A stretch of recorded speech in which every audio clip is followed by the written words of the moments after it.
बच्चों शुरू करते हैं। आबो ताब अशआर न पूछो, आबो ताब अशआर न पूछो, तुम भी आंखें रखो हो। ये जगमग बैंतों की दमक है या हम मोती रोले हैं। बच्चों फिराक गोरखपुरी जी की गज़ल हम लोग पढ़ रहे हैं, जिसमें उनकी अगली पंक्ति है कि आबो ताब अशआर न पूछो, तुम भी आंखें रखो। ये जगमग बैंतों की दमक है या हम मोती रोले हैं।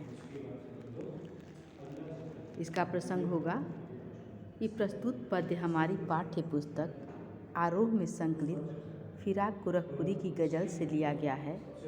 शायर ने कविता के बाहरी सौंदर्य से बचकर उसके भीतरी सौंदर्य को निहारने की सलाह दी है।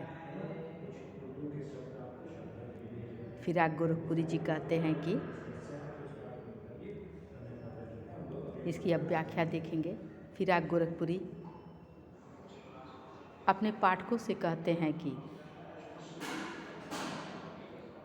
आपको शायरी की बाहरी चमक दमक पर ही ध्यान नहीं देना चाहिए, यानी कि सिर्फ आप शायरी पढ़ें और उसके लय और शब्द आपको अच्छे लगें, बस इतना ही नहीं समझना चाहिए।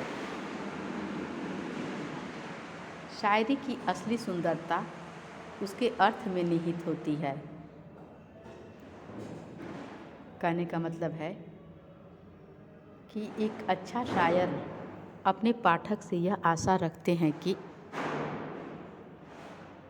जो भी वो शायरी लिखते हैं उसमें पाठक अपनी सूझबूझ का परिचय देते हुए शायरी की बाहरी चमक दमक से बचे रहें। पाठक शेरों की चमक से प्रभावित हुए बिना, यानी पाठक जो होते हैं शायरी जो पढ़ने से ही बस प्रभावित हो जाते हैं, तो उनके लिए यहाँ फिराक गोरखपुरी जी कहते हैं कि बस उसी से प्रभावित नहीं होवे, उसके उत्पन्न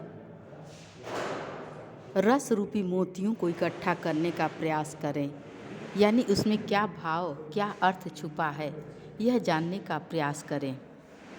सीप का आंतरिक भाग ही मोती होता है और पाठक को बाह्य सीप खोलने की अपेक्षा उसके आंतरिक भाग यानी कि उसके मोती को समेटने का प्रयास करना चाहिए। यानी बस शायरी को पढ़कर ही मनोरंजन नहीं करना चाहिए, उसमें अंदर क्या भाव छिपा है उसे समझना चाहिए। बच्चों इसका काव्य सौंदर्य है। काव्य सौंदर्य का भाव पक्ष होगा कि शायरी के आंतरिक पक्ष के सौंदर्य को उभारने का प्रयास किया गया है और बाहरी सौंदर्य की अपेक्षा आंतरिक सौंदर्य को अधिक महत्व दिया गया है।